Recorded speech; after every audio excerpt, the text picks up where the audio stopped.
everybody? Hope everybody is having a great day. Today is pickups video time. This week I was able to make it out to the coin shops and pick up some stuff. Pretty crazy week. We saw silver up over 34. Today, Friday the 21st, we are back under 33. We see gold this week up over 3,000.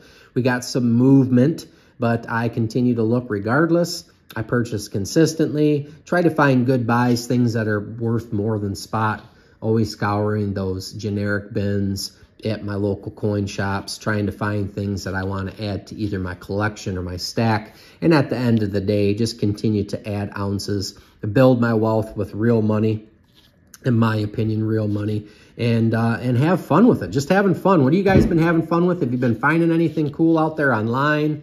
Have you been finding anything cool at your shops? Let me know down below. So we're going to go ahead and start the first couple pieces that I'm going to share with you. Of course, it would not be a pickups video if I don't look for older art bars or commercial bars, vintage bars, whatever you want to call them. I got a couple Engelhard bars here. And again, everything I picked up was a couple bucks over spot, including these Engelhard bars. So I will scoop those all day long at that price. Very happy with that. You can see a large E, small E, just some standard Engelhard bars, nothing too crazy rare, but I enjoy adding these to the stack and to my Engelhard collection. So that was the first thing I will share with you. Second, we have this 1987 Christmas bar.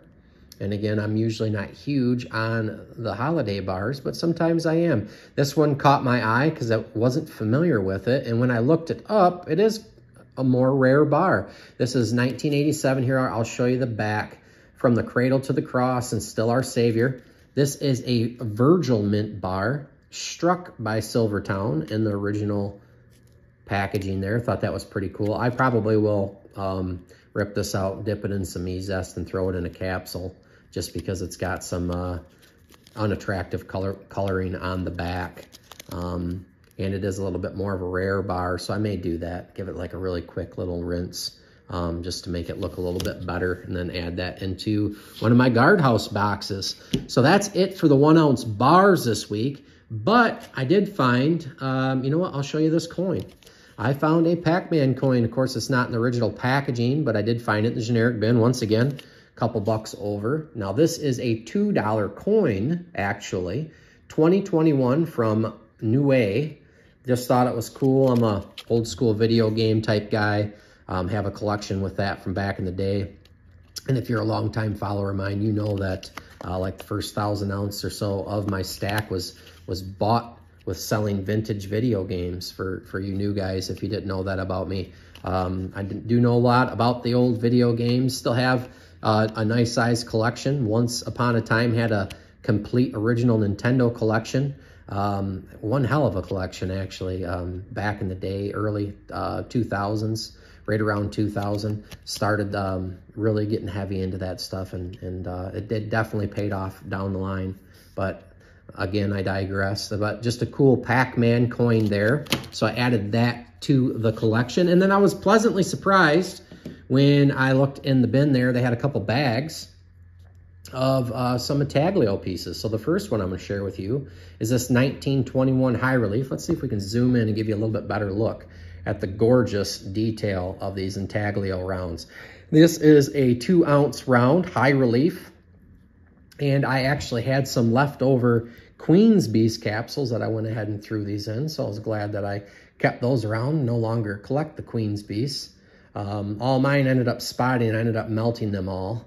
So, you know, you just learn a lesson. There's a lot of things out there, guys, that you can pick up that are fun to collect. Just realize that it's possible for all silver to spot, regardless of how you store it.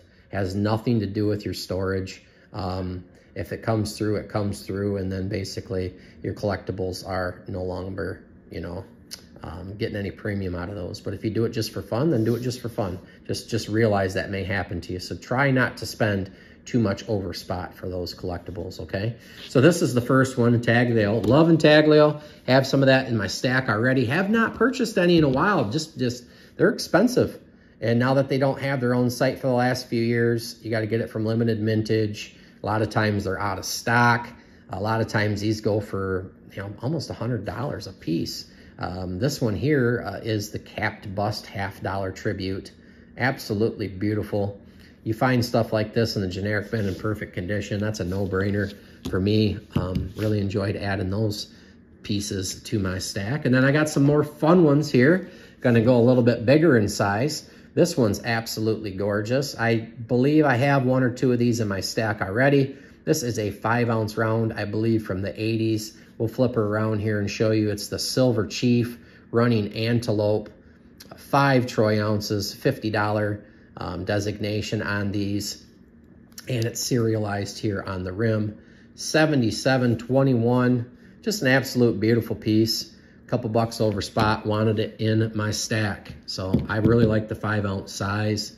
And this next one's really fun too. This one is a medal from 1986. It's a German medal, Graf Zeppelin there. You guys recognize that from old coinage, of course. Or metal, or I'm not exactly sure, and I don't know how to pronounce that, so I'm not going to embarrass myself trying. But this one's very cool. Beautiful there. You see 5 Unzen, 1986, 5 Reichsmark. Just thought it was cool. This one is serialized as well, number 182. These originally came in a clamshell with a COA, which I do not have, but it looks to be in the original capsule and in beautiful mirrored condition there. Just thought that was neat. On the secondary market, older 5-ounce stuff like this does pretty good too. So just wanted to add that. Definitely did not have that in the stack, but you find an old 5-ounce metal from the 80s, get a good price on it. It came home. So here we go. We have a Peace, Love, and Haley Bug from the Haley Bug Mint. I do have some Haley Bug Mint stuff. I did see this one, was surprised to see this mixed in with the generic stuff. Obviously, somebody bought one of these offline and decided they had to get some money, so they dumped it at the local coin shop. Not the best way to sell collectibles, but if you need money, you need money, and I completely understand that. This is a 2-ounce enameled piece, collector piece that comes in this cool little slip and capsule. I had to look this one up because I'm really not familiar with his enameled stuff, but I know they're collectible. I think this was the Midnight Reaper is what he calls this one. This is number 8 out of 100. I'm not sure what these actually sell for. Somebody's trying to sell one on eBay right now for 125 plus ship.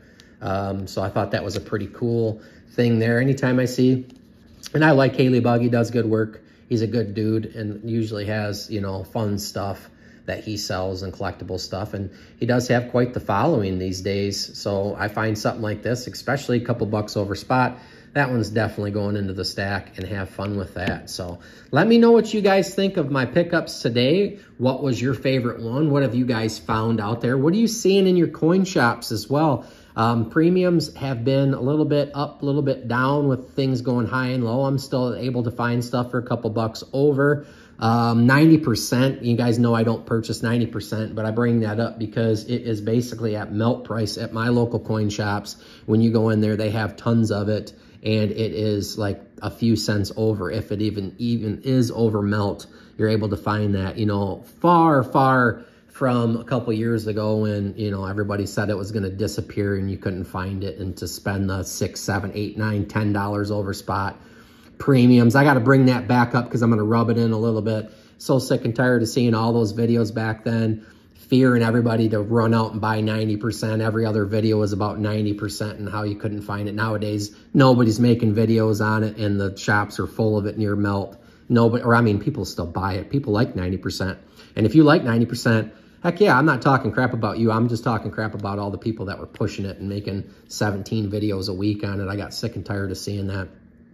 But anyways, I digress. I'm sorry for the rant there. I had to say it. I had to say it. But if you guys are looking for 90%, now would be the time to get it when the premiums are nice and low, guys. So if you're into 90%, and I know a lot of you guys out there are, the only reason I'm not into it, well, one of the only reasons I'm not into it is because I melt silver and I pour silver. So it makes more sense for me to have pure silver in my stack. That's the main reason. So I really am not talking trash about 90%. If that's your thing and you dig it, any silver you guys dig, you go ahead and buy it. I just hate seeing people overpay. That's the only reason why I ran a little bit. So I try to tell you guys to go out there and try to find, if you're not into looking for collectible stuff, so you don't have the patience or the knowledge or the time in yet, just get out there and buy that stuff close to spot. You know what I mean? Only what you can afford, close to spot. And, you know, that's about the best advice I can give you coming from a long-time stacker. But I appreciate each and every one of you guys for stopping by. Please like, comment, subscribe. I'll keep them coming, and I'll see you on the next one.